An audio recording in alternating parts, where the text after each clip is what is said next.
Hi, my name's Tanya Williams, Chief of Everything at Digital Conversations, and we are here at Digital Strategy Summit 2015. Now, I have with me Frank Farrell from Deloitte Digital, who is Lead Partner Asia Pacific. Frank, how are you? Good, absolutely. I've seen some of the stuff that you've done today. It's been amazing. Thank you. As always.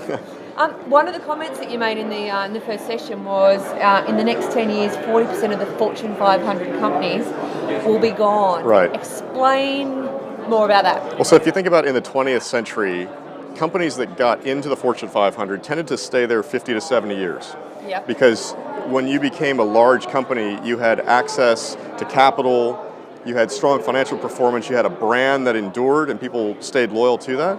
Nowadays, with digital disruption and business model disruption, it's very difficult to sustain that competitive advantage and to keep yourself in a large part of the economy. Yep. So you can expect to be attacked if Yeah. you're having a lot of success. So your lifespan in that Fortune 500 is going to be reduced. Okay, interesting. I like the theory. So you guys are really known for being leaders in digital research Right. and understanding what the trends are for digital. Sure. What do you see is going to be the next big digital disruptors in the next few years? Well, what's in the interesting digital space? is in the last few years, I've been talking about mobile, social, data, and cloud. Yep. And that was new to our clients and organizations. That's kind of now the baseline Yep. of understanding. If I look at what's coming next, and we talked a lot about this today, cognitive computing, artificial intelligence, the technology is now becoming so smart, and the processing power, the chips and everything are becoming so inexpensive. Yeah. The technology is going to be able to basically learn and then start to teach itself, and that means that the technology will start to then perform at a level like a human being. And so that has a lot of application in business, Yep. the ability to replace a lot of particularly lower level and menial roles, Yeah. but also even like really highly educated white collar jobs that involve a lot of pattern recognition.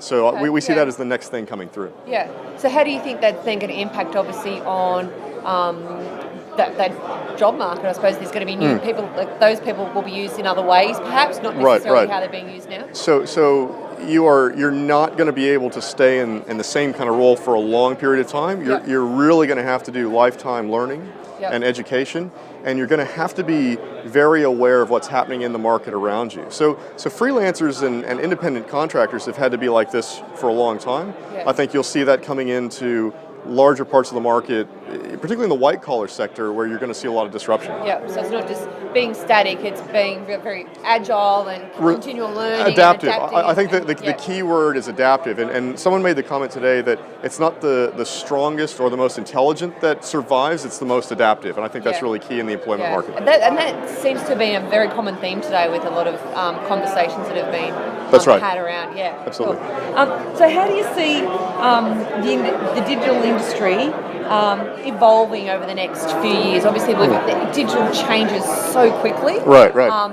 Obviously, we've sort of spoken about the disruptions and all that sort of stuff. But what do you see the big things in terms of the evolution of it? I spoke today about the addition of right brain design capability in businesses that have traditionally been very left brain oriented. So Yeah. I think that's going to really continue to intensify. Yeah.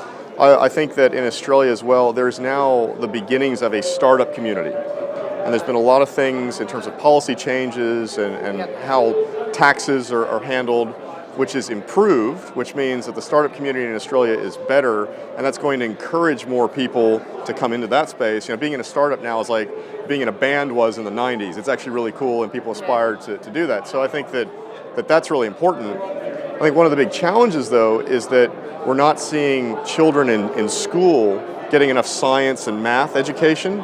But then, our economic competitors in Asia, their education systems are very focused on that. So I think that we're very concerned. When we speak about these topics out publicly, we're always advocating around we've got to invest in those skills in Australia in order to be competitive in the future. I think, as you said, the traditional learning and how that's being done needs to change and adapt. That's right. To the changing environment. It's got to be pragmatic. We're seeing as much disruption in education as we are in the workforce. And it's got to come forward at the same pace, even though that's deeply uncomfortable. Yeah, and it's changing that whole mindset, which is a hard thing to do. Right. I mean, parents think about what their childhood experience was in school, Yeah. and they project that on to their children, but the world has radically changed. Yeah, yeah.